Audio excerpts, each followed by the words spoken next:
bom resultado, né, Edu? A gente avaliou assim o empate lá na Colômbia e agora defende também a sua parte de cima lá no Campeonato Brasileiro, Edu. É isso, Bruno. Tá tudo bem contigo? Boa tarde, Donkin, Breiler e fã de esportes. Bom resultado, Bruno, porque manteve a liderança, né? A vitória do O'Rings, se o São Paulo perde, deixaria um tríplice empate entre São Paulo, O'Rings e Milionários. Não, agora o São Paulo é líder, no retorno tem duas partidas no Morumbi e vai ter um jogo no Chile na semana que vem. Tem 7 pontos, O'Rings tem 6, então o jogo da semana que vem, talvez pela conotação de ser um jogo decisivo para a liderança, não tenha tantos jogadores poupados. Lembrando que é véspera do confronto contra o Corinthians, que é no outro domingo. Só que nesse domingo tem o Bahia, encontro do Roger Machado, ex-técnico do Bahia, com o Rogério Ceni, ex-técnico e ex-tudo, artilheiro, líder, mito do São Paulo. Esse duelo vai ser em Bragança Paulista, no Cícero de Souza. Faz tempo que o São Paulo não joga às 4 da tarde de um domingo, vai ser neste horário. Morumbi está sediando alguns shows durante as 2 últimas semanas. Tenho boas notícias dentro de campo, Bruno. A principal delas, Lucas Moura treinou ontem muito bem, não sentiu nada em relação à fratura nas costelas dia 18 e a tendência, amanhã saem os relacionados, é que viaje já para Bragança para ter alguma minutagem, mesmo que pequena, no decorrer desta partida. A previsão do Lucas inicial era pós-Copa do Mundo, ele está voltando bem antes. 6 dos 7 jogadores que não foram à Colômbia também voltam. Caleri, Arthur, outro ex-Bahia, Luciano, o artilheiro das últimas partidas, o Lucas Ramon, o Danielzinho e o Enzo Dias, que está fora há 3 jogos com dores musculares. O Tolói, dos 7, é o único que não deve ser aproveitado. E tem ainda os caras que ficaram no banco na Colômbia. O Rafael volta ao gol, o Bobadilha e o Ferreirinha, que entraram no segundo tempo, estão à disposição para o início do jogo. Então é um time completamente diferente, esse que vai enfrentar o Bahia, defendendo a 4ª colocação no Campeonato Brasileiro. Bruno, eu tenho 2 notícias de bastidores bem importantes. Primeiro, balanço do São Paulo divulgado ontem. Dívida caiu para 858 milhões, houve uma redução de 110 milhões. O São Paulo investiu no ano passado 56 milhões em contratações no futebol.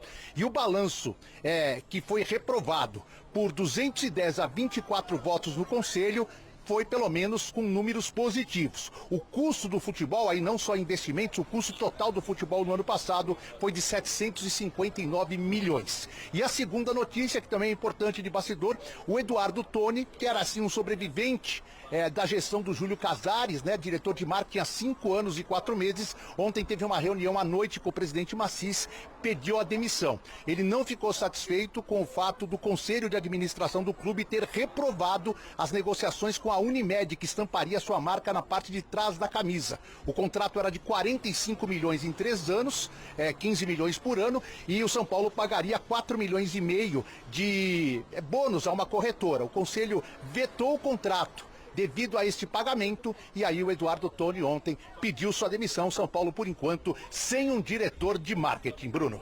Edu, obrigado, viu? Então, todas as questões que também envolvem os bastidores do São Paulo. A gente segue girando a nossa equipe. Do Cicinho, com São Paulo de um lado e de outro, o mito Rogério Ceni, companheiro de títulos incríveis, expressivos, históricos no São Paulo. E agora, hein, Cicinho? E agora? Eu sou São Paulo. Antes inseparáveis, Rogério Ceni e o São Paulo estarão em lados opostos pela 14ª vez neste domingo. Até parecem muitos confrontos, mas isso ainda é só 1% da história que ele escreveu em quase 1.400 partidas pelo clube, como goleiro e como técnico. Não é por acaso que, mesmo vestindo outras cores, Rogério sempre é bem recebido pela torcida tricolor. É sempre um encontro bacana, sempre um encontro legal. Claro que gostaríamos que eles torcessem para nós, mas não dava porque nós éramos o time contrário. E eu venho aqui sempre para vencer, aonde eu trabalhar.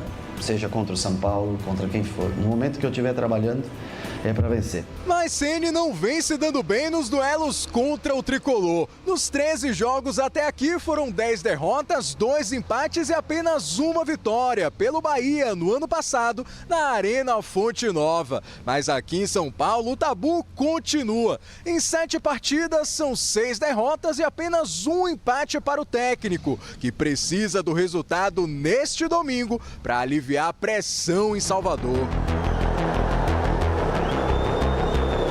Nos últimos jogos, esse tem sido o clima na Fonte Nova. Eliminado na pré-Libertadores e já sob risco na Copa do Brasil, Ceni passa por um momento delicado no Bahia. E nem culpo o jogador, é um estilo de jogo que eu escolhi, a responsabilidade ela é sempre minha. Eu não vejo os jogadores com falta de vontade, com falta de dedicação. Mas ele não é o único técnico nesse confronto que precisa melhorar a relação com o torcedor. O Luan entra, a torcida dá uma chiada e logo na sequência consegue o gol. Está estremecida. Ele precisa consertar e vamos consertar. As vitórias e as boas atuações elas vão diminuindo, né, essa resistência ou essa chateação.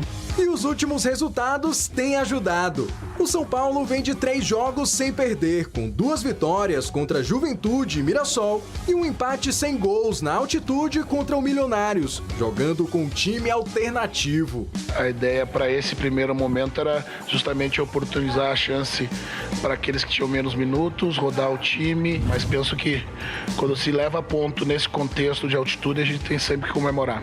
E em meio a essa pressão, os 2 técnicos vão para Bragança sabendo que não podem voltar para casa com nada menos que uma vitória ou um triunfo. Até porque esse jogo é um confronto direto na parte de cima da tabela. O São Paulo é o 4º colocado, 2 pontos acima do Bahia, que aparece em 6º. Quem vencer se garante no G5 e ganha fôlego em busca de uma tão sonhada virada de chave. Continuar trabalhando para a gente sair desse momento difícil, mas que a gente tem que dar a volta por cima. Espero que ele consiga reverter essa situação aqui e dizer também que a gente está junto com ele.